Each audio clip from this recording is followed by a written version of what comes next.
Jupiter सूरज से हमारे solar system का पांचवां ग्रह और आकार में सोलर सिस्टम का सबसे बड़ा ग्रह है। जुपिटर के बिना हमारी धरती पर जीवन का होना संभव नहीं था। ये ग्रह वाकई में एक महत्वपूर्ण है जो हमारी रक्षा करता है। परंतु आपने ये जरूर सुना होगा कि जुपिटर एक गैस का गोला है। दरअसल हमारे सौरमंडल में दो गैस जॉइंट्स हैं, जुपिटर और शनि। जुपिटर करोड़ों वर्षों से हमारी धरती की रक्षा करता आ रहा है। अपने शक्तिशाली गुरुत्वाकर्षण से ये धरती की ओर आने वाले पिंडों को अपने अंदर खींच लेता है। परंतु क्या आप जानते हैं क्या होता है जब जुपिटर को राडार टेलीस्कोप के द्वारा देखा जाता है? ये अदृश्य हो जाता है। ऐसा मानो कि जुपिटर वहां है ही नहीं। जुपिटर के सारे मून्स हमें सामान्य दिखाई देते हैं, परंतु जुपिटर हमें नहीं दिखता। पर ऐसा क्यों होता है?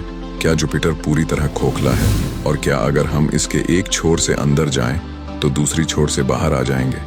चलिए, इस प्रश्न का जवाब हमें तभी मिलेगा जब हम खुद से जुपिटर पर लैंड करेंगे। तो चलिए आज हम चलते हैं जुपिटर के करीब और जानते हैं कि क्या होगा अगर हम जुपिटर के अंदर छलांग लगाते हैं। हेलो दोस्तों, वर्ल्ड फैक्टी में आपका स्वागत है।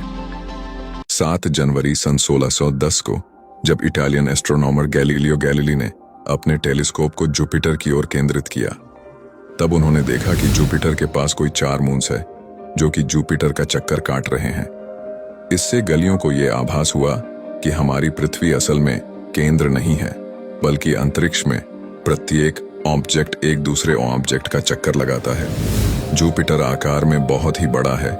इसका मास सूरज के मास का 1/1000वां हिस्सा है, लेकिन सौरमंडल के बाकी सभी ग्रहों के मास को जोड़ने पर भी इसका मास उस संयुक्त मास का 2.5 गुना है। यानी जुपिटर अन्य सभी ग्रहों की तुलना में काफी बड़ा है। इसके अंदर करीब 1300 पृथ्वी आसानी से समा सकती है।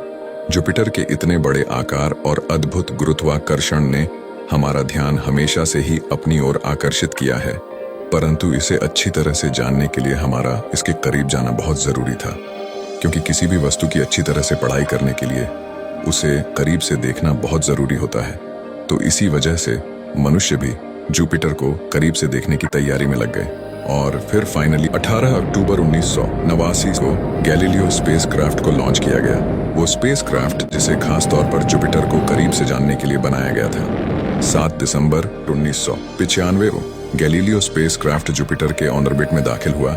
जुपिटर के शक्तिशाली मैग्नेटिक फील्ड के अंदर मैग्नेटोस्फेयर अपने आप में एक करिश्मा है। इसे पहली बार पायनियर 10 स्पेसक्राफ्ट के जरिए साल 1973 को ऑब्जर्व किया गया था। इसके बाद साल 1979 को वायेजर स्पेसक्राफ्ट जुपिटर के करीब से गुजरा और हमें इससे इसके मैग्नेटिक फील्ड की अच्छी जानकारी मिली। हमें पता चला कि जुपिटर का मैग्नेटिक फील्ड हमारे अनुमान की तुलना में काफी बड़ा है।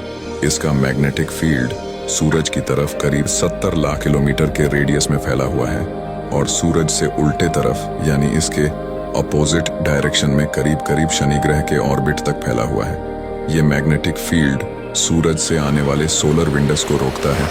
जुपिटर के मैग्नेटोस्फेयर के साथ साथ वायेजर मिशन में हमें यह पता चला कि जुपिटर का एक मून ऐसा भी है जो गर्म लावा में तप रहा है और वहीं दूसरा मून अत्यंत ठंडी मोटी बर्फ की परत से ढका हुआ है। परंतु ऐसा क्यों, इसे किसी और वीडियो में जानेंगे। लेकिन जुपिटर के मैग्नेटोस्फेयर ने वैज्ञानिकों को चौंका दिया था।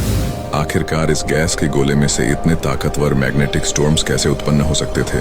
जुपिटर के वायुमंडल में लगभग 75% हाइड्रोजन, 24% हीलियम और 6% बाकी के एलिमेंट्स हैं, जैसे कि methane, ethane water vapour, ammonia, silicon based compound, carbon, hydrogen sulphide, neon और सल्फर। क्या जुपिटर का भी कोई मेटल कोर है? क्या ये सिर्फ गैस का बना हुआ नहीं है? इसे जानना ही गैलीलियो स्पेसक्राफ्ट का मिशन है। साल 1995 में कक्षा में प्रवेश करते ही गैलीलियो अपने काम में लग गया।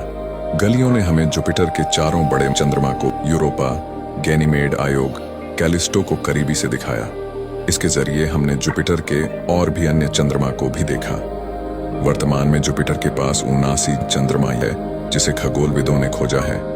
जुपिटर को करीब से देखने पर हमें इसमें चलने वाले रंगीन तूफानी बादल देखने को मिलते हैं, जो जुपिटर के रूप को एक आकर्षक रूप देता है।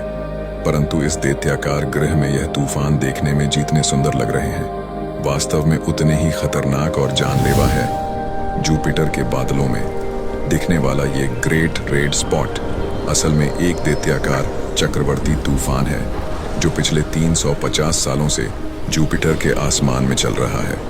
और ये चक्रवर्ती तूफान 250 माइल्स प्रति घंटा यानी करीब 402 किलोमीटर प्रति घंटे की रफ्तार से चल रही है। ये ग्रेट रेड स्पॉट आकार में हमारी पृथ्वी से भी बड़ा है, तो आप सोच सकते हो कि ये सुंदर सा लाल धब्बा कितना खतरनाक है।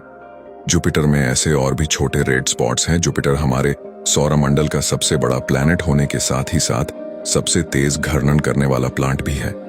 इतना विशालकाय आकार होने के बावजूद ये बहुत ही तेजी से अपनी कक्षा पर घूमता है। जुपिटर का इक्वेटर करीब 1600 किलोमीटर प्रति घंटे की रफ्तार से घूर्णन करता है और जुपिटर का एक दिन केवल 9.5 घंटे का होता है, वही हमारी धरती का एक दिन 24 घंटों का होता है।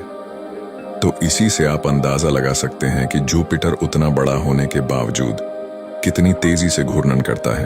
और जुपिटर का यही घूर्णन इसके वायुमंडल में उथल पुथल पैदा करती है। जुपिटर के बादल आपको अलग अलग दिशाओं में बहने वाले तूफानों की तरह दिखेंगे जो लगातार बह रही है। पृथ्वी पर ऐसे साधारण चक्रवर्ती तूफान जमीन पर आते ही खत्म हो जाते हैं, परंतु जुपिटर में ऐसा नहीं होता। जुपिटर पर कोई जमीन नहीं है, बल्कि इसका गर्म आंतरिक वायुमंडल इन तूफानों को और भी तेज करता रहता है। पर रुकिए, क्या जुपिटर पे वाकई में कोई जमीन नहीं है?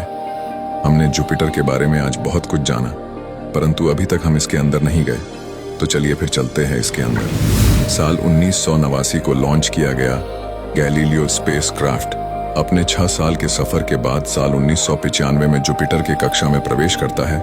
इस मिशन के जरिए जुपिटर के मोस्ट तथा इस प्लांट के करीबी से कई तस्वीरें ली जाती हैं, परंतु इस ग्राहकों और अच्छे से जानने के लिए हमारा इसके अंदर जाना बेहद आवश्यक था, क्योंकि किसी भी पिंड सत्य को करीबी से जानने के लिए उस पर लैंड करना सबसे जरूरी होता है।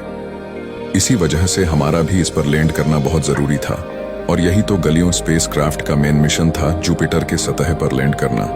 परंतु आज का एपिसोड यहीं खत्म होता है। इससे आगे की जानकारी के लिए आपको वेट करना होगा अगले एपिसोड के लिए। अगले एपिसोड में हम जुपिटर के अंदर दाखिल होंगे और अपने प्रश्न का हल जान लेंगे कि आखिर क्या होगा जब हम जुपिटर के अंदर छलांग मारेंगे। तो आज के लिए बस इतना ही। अगर आपको ये वीडियो पसंद आया तो उसे लाइक करने के साथ साथ अपने फ्रेंड्स और फैमिली के साथ शेयर करें।